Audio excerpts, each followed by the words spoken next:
It's been super fun going down to the field and figuring out what you need to do. I just imagine a safer environment for all the corncrakes.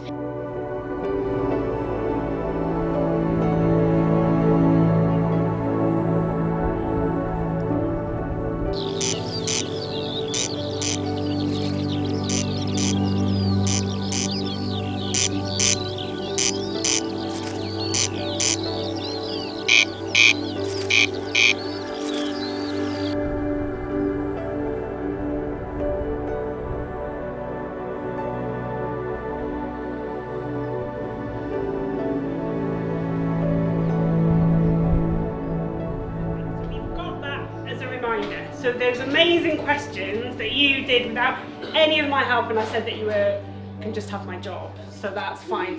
My name is Louise Muir and I work for the RSPB. I'm a Corncrake Conservation Advisor. And we've done a project called a co-design project with Keels Primary School on Isla. What did you know about corncrakes before this? Nothing. I didn't know anything about that. I didn't even know they were real before this. Corncrakes are an endangered species and they come to the UK in summer and spring.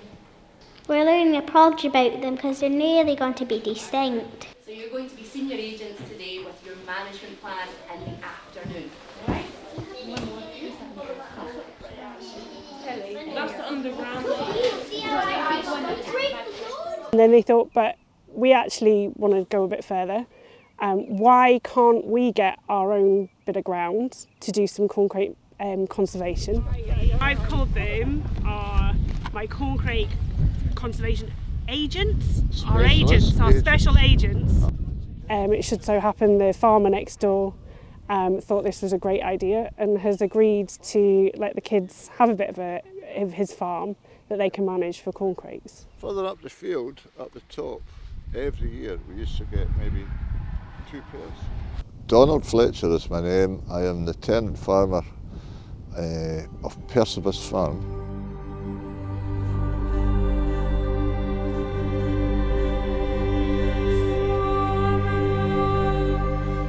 Persibus is a beef farm and sheep. It's rough grazing farm. Highland cattle are good for the rough hills, the grazing up there, they control that pretty much.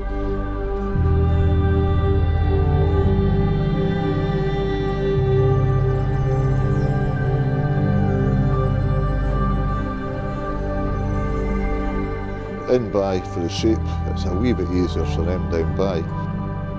Heavy sheep are low maintenance as well.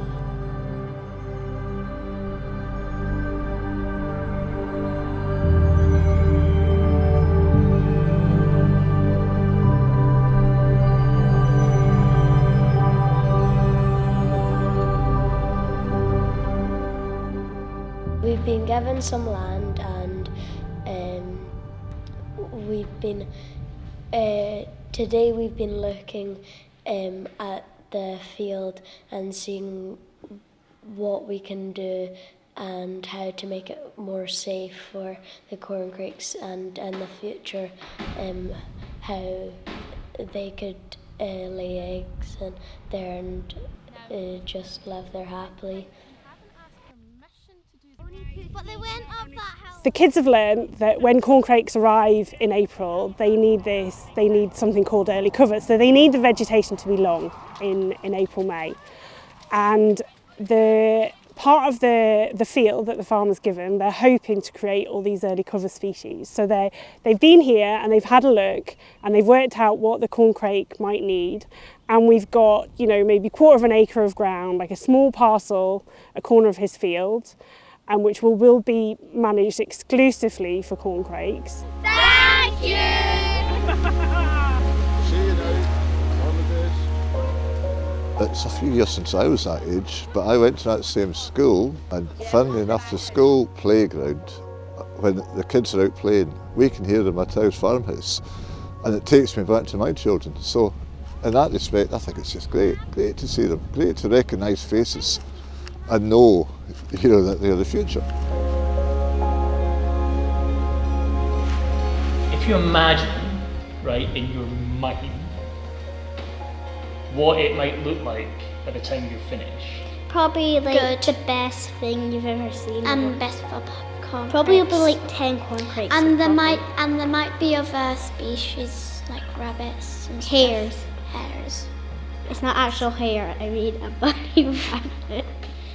I just imagine a safer environment for all the corncrakes, and that they don't have to worry about getting attacked by other animals, and a safe environment for them so they can lay eggs and live happily. It's just great that it's sort of a generational thing.